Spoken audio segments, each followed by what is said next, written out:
देवता खुश नहीं हुए। जब सुना देवताओं ने राम राजा बनने वाले हैं अयोध्या का, सारे देवताओं में खलबली मच गई। अरे नहीं नहीं नहीं नहीं नहीं, ऐसा नहीं होना चाहिए, राम अभी राजा नहीं बनने चाहिए।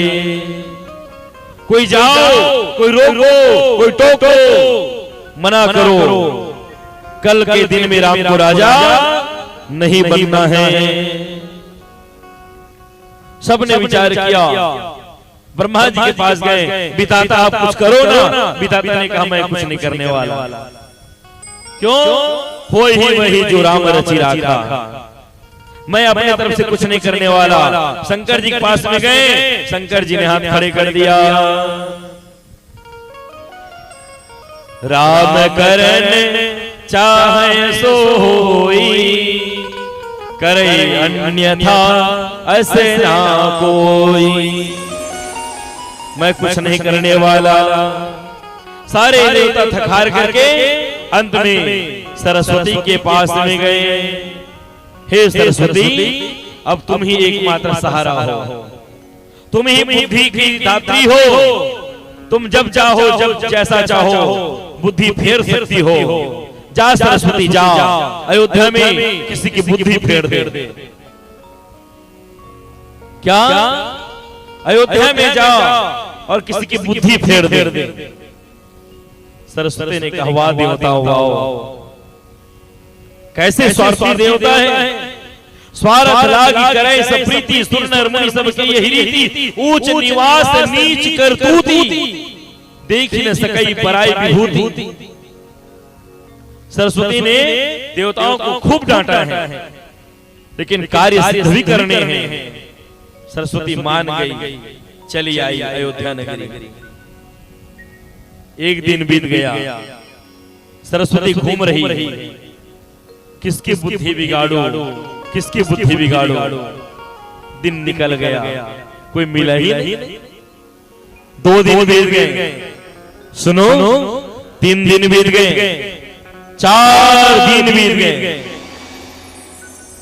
सरस्वती वापस लौट गई। देवताओं ने कहा क्या हुआ? सरस्वती ने कहा देवताओं, अयोध्या में मैं किसी की बुद्धि नहीं बिगाड़ सकती। अयोध्या में जन्म लेने वाले छोटे बालक से लेकर वृद्ध तक किसी की बुद्धि को बिगाड़ने की क्षमता मेरे अंदर नहीं है। क्यों? अयोध्या की मिट्टी में जो जन्म लेगा वो कभी राम का विरोधी हो ही नहीं सकता। प्यारे, कभी राम का विरोधी हो ही नहीं सकता।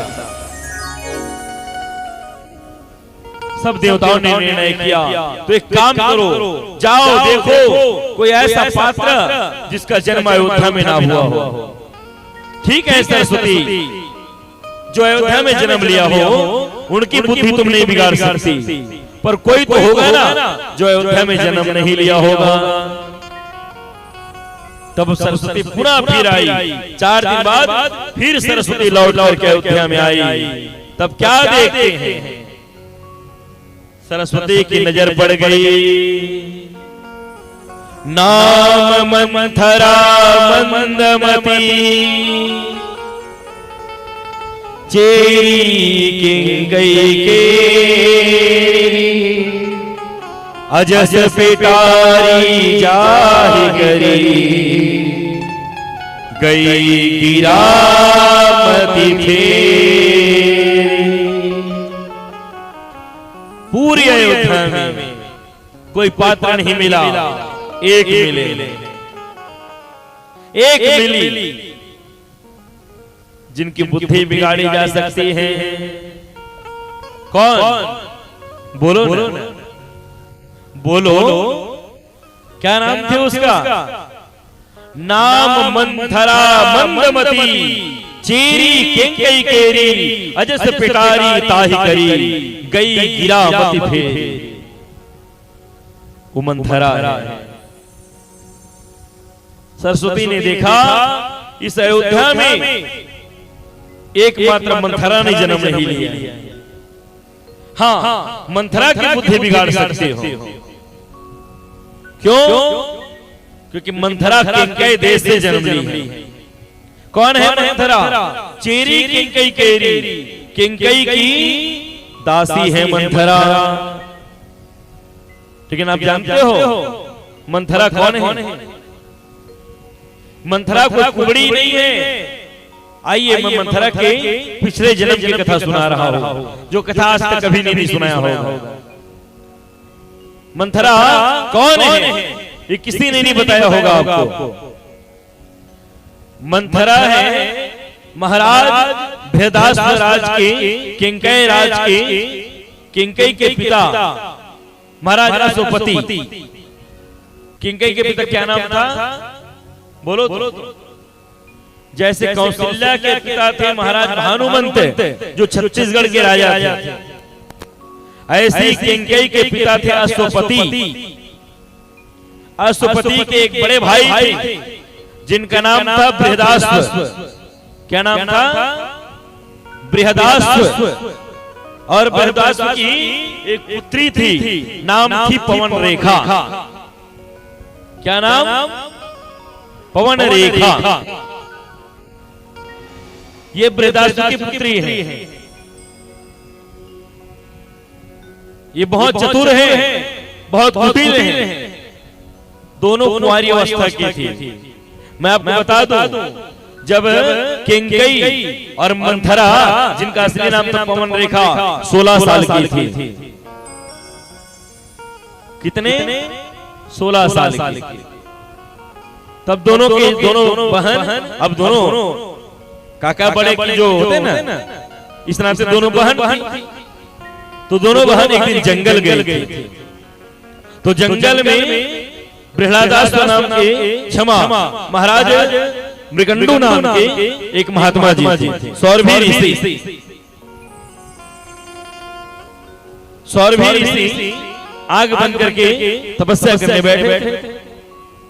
तो किंकई जो थी ना, जिसका असली नाम था रूपकुमारी, तो किंकई क्या करी? रूपकुमारी ने उस महात्मा जी के चेहरे में, उनके मस्तक में और उनके गाल में कोयला घोल लिया, पत्थर से कालीमा घोल ली और घोल करके अपनी उंगली से महात्मा जी के शरीर में, पूरे चेहरे में काजल लगा दिया। ध्यान से सुनना एक कथाओं को। कथा दे रहा हूं तो दुर्लभ कथा दे रहा हूं मैं आपको। किंकई ने उंगली से, पहली उंगली से, ध्यान रखना, पहली उंगली से कोयला घोल लिया और खेल ही खेल में महात्मा जी के गाल में, आंख में, नाक में, दाढ़ी मूंछों पर कोयला घोल करके कालीमा लगा दिया। और उनका संग दे रही थी पवन रेखा। महात्मा जी की आंख खोले, पूरा चेहरा काला हो चुका था। कोयला से पूरा काला कर दिया चेहरा को। महात्मा जी का क्रोध बढ़ गया। अरे उधर कन्याओं, तुमने एक संत का अपमान किया है, इति लंघित मर्यादा। तुम दोनों ने अपनी मर्यादाओं का अतिरेक कर दिया है।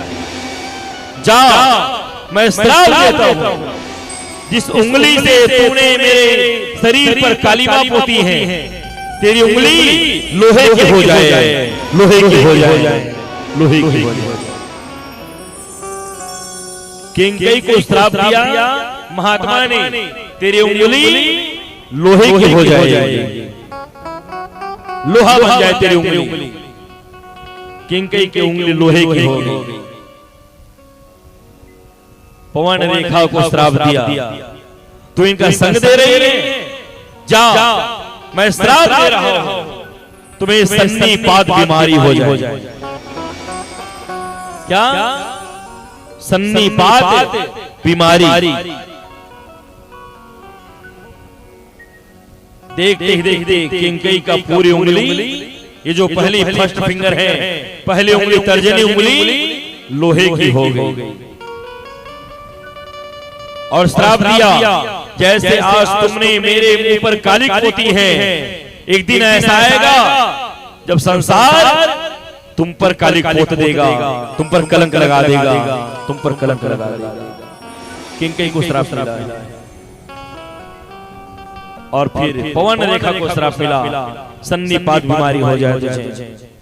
पवन रेखा उनके पिता जब बृहदासुर को पता चला, उसने उपचार करने का प्रयास किया। तो कभी कभी आदमी खुद ही उपचार करने लग जाता है अपना। देखो, बिना डॉक्टर वैद्य के कभी अपनी खुद की दवाई मत खाया करो। हाँ, अनुभव है, नॉलेज है तो अलग बात, लेकिन मनमाने ढंग से औषधि का सेवन नहीं करना चाहिए। तो पवन रेखा ने क्या किया? चंदन घोला, इलायची डाली, इलायची के बीज, चंदन और साथ में डाल दिया गुड़। और गुड़ भी कैसा? ताड़ के पेड़ के रस को। ताड़ जानते हो ना? ताड़ के पेड़ देखे हो कि नहीं देखे? आपके चिरपोटा में है कि नहीं है? नहीं है? मुंडा में है? आपके परिक्षेत्र में ताड़ का पेड़ नहीं है? देखे होना, लेकिन जिनके रस से गुड़ बनता था, अब वो सब नहीं रहा। पहले ताड़ के पेड़ से रस निकलता था, उनसे गुड़ बनाया जाता था। आप लोगों ने एक फिल्म देखा होगा अमिताभ बच्चन का, वो याद आ रहा है? कौन सा फिल्म है? सौगंध। ठीक। उसमें अमिताभ बच्चन एक विक्रेता का काम करता था। वो रोज ताड़ के पेड़ में चढ़ जाता और गुड़ बेचता था। वो गुड़ बोलता था और फिर उनकी जो पहली पत्नी थी वो उसे गुड़ बनाती, पकाती, बाजार में बेच के आता था। लेकिन खैर, अब मैं उसकी कथा नहीं सुना रहा हूं, मैं बता रहा हूं पवन रेखा ने चंदन घोल लिया, इलायची के दाने डाले और ताड़ के रस डाल दिया और पी गई। जैसे पीते ही उनका शरीर शिथिल हो गया, मंद हो गया, नस कमजोर हो गया और हड्डियां बढ़ने लगी उसके शरीर की। और सुनो, एक प्रकार से रिएक्शन कर दिया उसे, उनकी बॉडी पर रिएक्शन कर दिया और उनका जो सुंदर शरीर था उससे कुबड़ निकल गया और सन्निपात हो गया। अब वो मंद मंद चलने लगी और थर थर कांपने लगी। मंद मंद चलती थी और थर थर कांपती थी। तो लोगों ने उसे, अब पवन रेखा नहीं, मंद मंद चलने के कारण, थर थर कांपने के कारण उनका नाम मंथरा रख दिया। प्यारे, मंथरा रख दिया। मंथरा का असली नाम पवन रेखा था, लेकिन लोग उसको मंथरा समझ बैठे। शरीर कुरूप हो गया, भवें चढ़ गई, हाथ पैर टेढ़े हो गए, पीठ पर कुबड़ निकल आया, कुबड़ी हो गई वो। इस कारण उनकी शादी नहीं हुई। 28 साल मिल गए किंतु पवन रेखा की शादी नहीं हुई। और जब महाराज दशरथ जी का विवाह किंकई से हुआ, तो आप माताएं जानती होंगी, जब नई बहू आती है ना, तो बहू के संग में कोई ना कोई एक साथ में देती है, साथ में आती है। क्या बोलते हैं उसको आप लोग?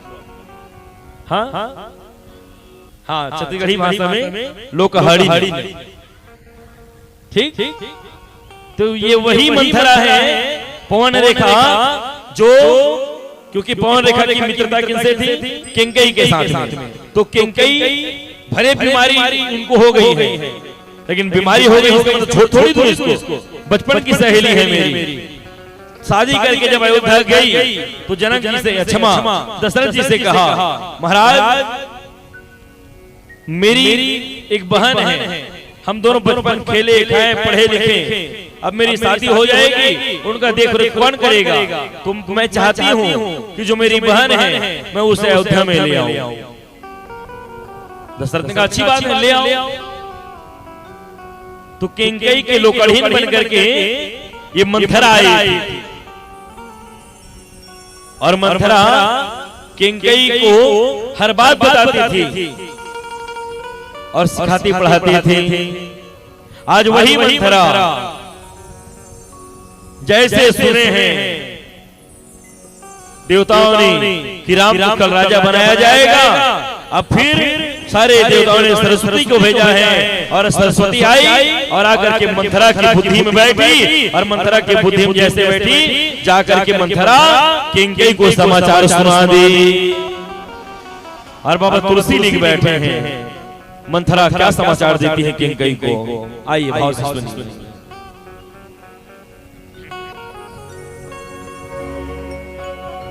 देख मंथरा नगरु बनावा, देख मंथरा नगरु बनावा, मंजुल मंगल बाज बढ़ावा, मंजुल मंगल बाज बढ़ावा, पूछ सिलोगन कहा ओछा हो,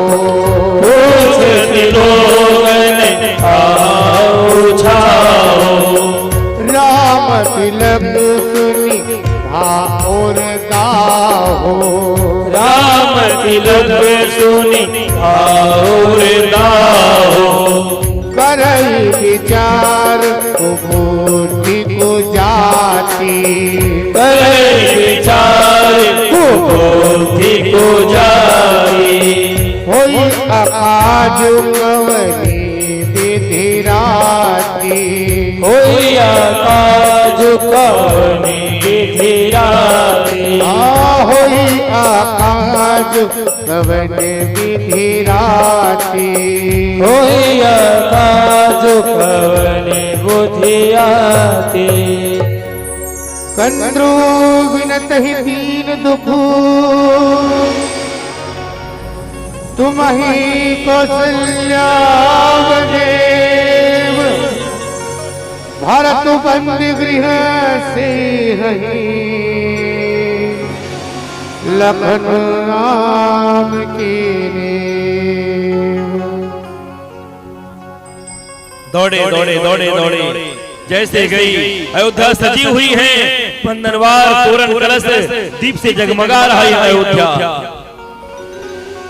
मंथरा लोगों से पूछते हैं क्या हो रहा है, अयोध्या को इतना सजाया क्यों जा रहा है। लोगों से पूछते हैं, लोगों ने कहा अरे मंथरा तुम्हें पता नहीं कल राम को राजा बनाया जाएगा।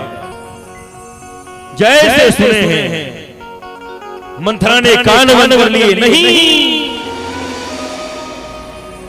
ये नहीं सुन सकती मैं, राम को राजा बनाया जाएगा। कुबड़ी मंथरा दौड़े दौड़े दौड़े दौड़े दौड़े दौड़े किंकई किंकई किंकई दौड़े दौड़े गई और जाकर के हाँपने लगी, अरे किंकई सुना तूने, सुना तूने।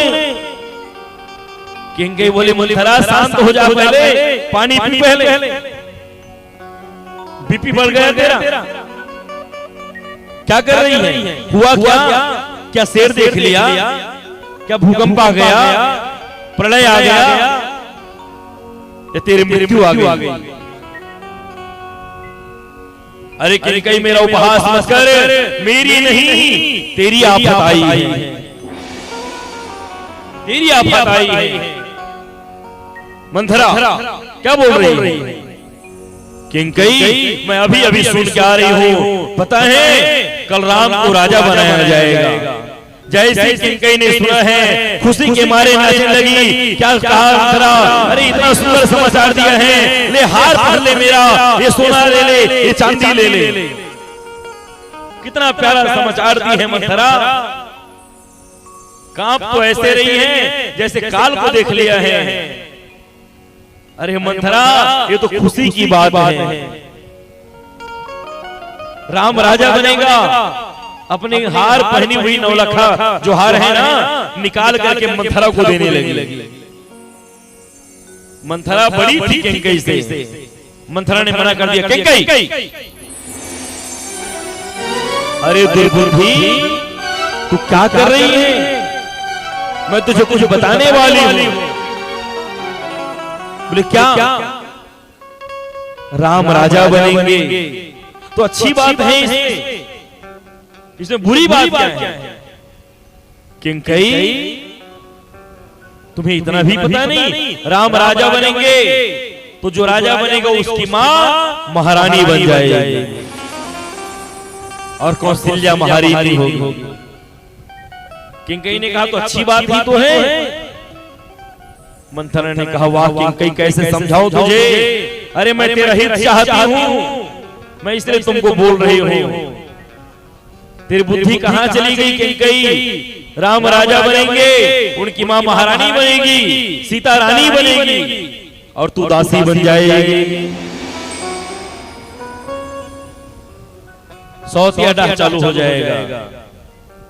फिर कौशल्या तेरे साथ सौत जैसा व्यवहार करेगी जैसे कद्रू ने विनीता के साथ में किया था।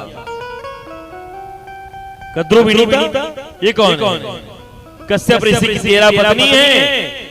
तेरा पत्नी में एक का नाम कद्रू है, एक का नाम विनीता है। सुनो, कद्रू और विनीता, कद्रू है सरसों की मां और विनीता के जुड़वा संतान हुए, दो पक्षी हुए। एक का नाम है अरुण, एक का नाम है गरुड़। कद्रू और विनीता दोनों में होड़ हो गई। किस बात को लेकर? भगवान सूर्य के घोड़े काले हैं या सफेद हैं? तो विनीता जो गरुड़ की मां है, उन्होंने कहा भगवान सूर्य के रथ के घोड़े सफेद हैं, पर कद्रू जो सांपों की मां है, उन्होंने कहा नहीं काले। ठीक है, कल निर्णय होगा। जब सूर्योदय होगा तब सूर्य के रथ के घोड़े